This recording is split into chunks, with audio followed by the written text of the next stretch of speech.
Hi guys, so it's now chapter 2 of The Owl Who Was Afraid of the Dark. Chapter 2 is titled Dark is Kind. So let's see what happens. When the very last firework had faded away, Mr. Barn Owl turned to Plop. "Well, son," he said, "I'm off hunting now. Would you like to come?" Plop looked at the darkness all around them. It seemed even blacker after the bright fireworks. Not this time. Thank you, Daddy. I can't see. I've got stars in my eyes." "I see," said his father. "In that case, I shall have to go by myself." He floated off into the darkness like a great white moth. Plop turned in distress to his mother. "I wanted to go with him. I wanted to like the dark. It's just that I don't seem able to." "You will be able to, Plop. I'm quite sure of that." "I'm not sure," said Plop. "Well, I am," his mother said. "Now come on, you'd better have your rest. You were awake half the day." So Plop had his midnight rest, and when he woke up, his father was back with his dinner. Plop swallowed it in one huge gulp. "That was nice," he said. "What was it?" "A mouse," said Mr. Barn Owl. "I like mouse," said Plop. "What's next?" "I have no idea," his father said. "It's Mummy's turn now. You'll have to wait till she gets back."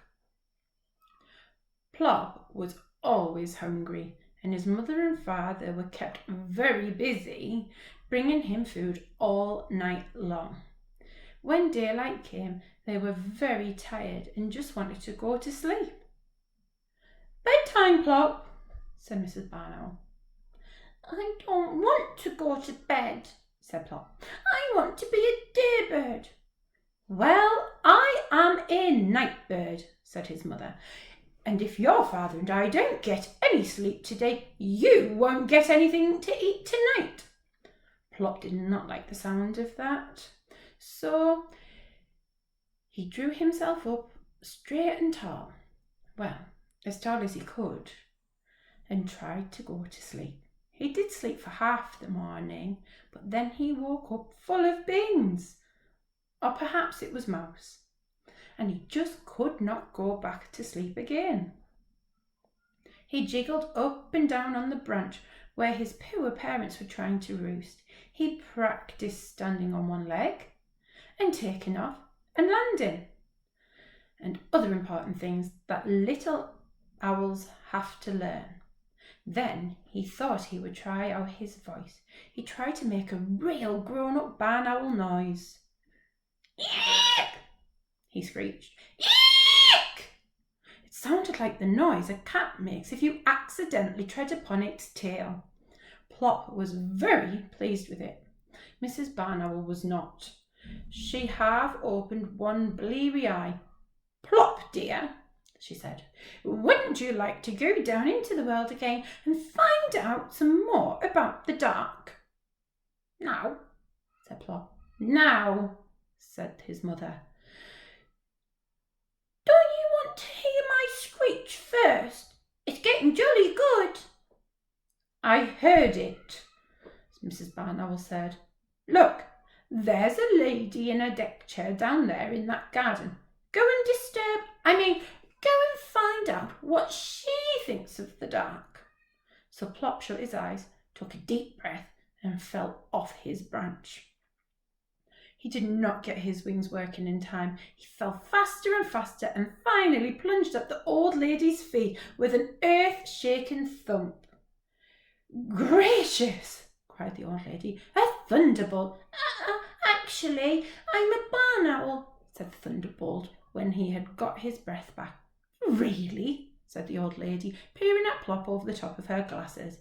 "I do beg your pardon. My eyes are not as good as what they used to be.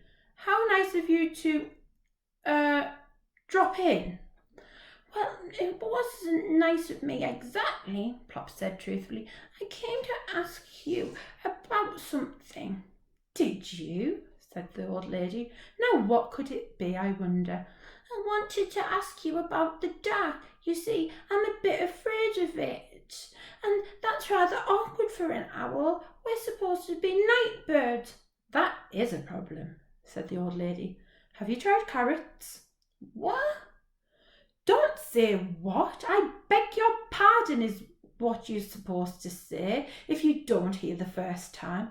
I said, have you tried carrots? Wonderful things, carrots.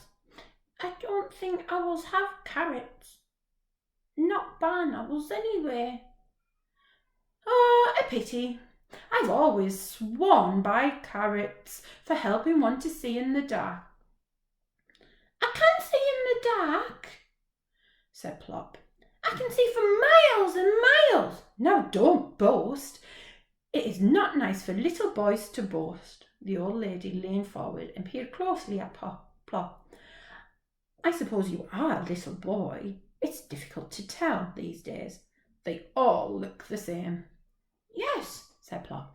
I'm a boy owl, and I want to go hunting with Daddy, but he always goes hunting in the dark, and I'm afraid of it. How very odd, said the old lady. Now, I love the dark. I expect you will when you are my age. Dark is kind. Tell me, Plop said. Please, said the old lady. Such a little word, but it works wonders. Tell me, please, said Plop obediently. Well now, the old lady began. Dark is kind in all sorts of ways. Dark hides things, like shabby furniture and a hole in the carpet. It hides my wrinkles and my gnarled old hands. I can forget that I'm old in the dark. I don't think owls get wrinkles, said Plop. Not barn owls anyway. They just get a bit moth-eaten looking. Don't interrupt, said the old lady. It is very rude to interrupt. Where was I? Yes, dark is kind when you are old. I can sit in the dark and remember. I remember my dear husband and my children when they were small and all the good times we had together. I am never lonely in the dark. I haven't much to remember yet, said Plop. I'm rather new, you see. Dark is quiet too, said the old lady, looking hard at Plop. Dark is restful, unlike a little owl I know. Me, said Plop. You, said the old lady. When I was a little girl, children were seen, but not heard. I'm not children, said Plop. I'm a barn owl. Same thing, said the old lady. You remind me very much of my son William when he was about 4. He had the same knackety knees. And my knees knackety? Asked Plop, squinting downwards. I can't see them. My tummy gets in the way. Very, said the old lady, but I expect they'll straighten out in time. William's did. Now, I'm going indoors to have a little rest. Plop was surprised. I thought it was only owls who slept in the daytime, he said. Are you a night bird too? The old lady smiled. No, just an old bird, a very tired old bird. Goodbye then, I'll go now, said Plop. He fluttered up to the old lady's shoulder and nibbled her ear very gently. The old lady was enchanted. An owl kiss, she said. How very kind. Plop jumped down again and bobbed his funny little bow. Such charming manners, said the old lady. Then Plop took a little run, spread his wings and flew up to the landing branch. Well, said his mother, the old lady says dark is kind. And what do you think, Plop? I still do not like it at all. Do you think my knees are knackety? Of course, said his mother. All little barn owls have knackety knees. Oh, good, said Plop. And what do you think the old lady said? She said you should be seen, but not heard. Mr. Barn Owl opened one sleepy eye. Hear, hear, he said.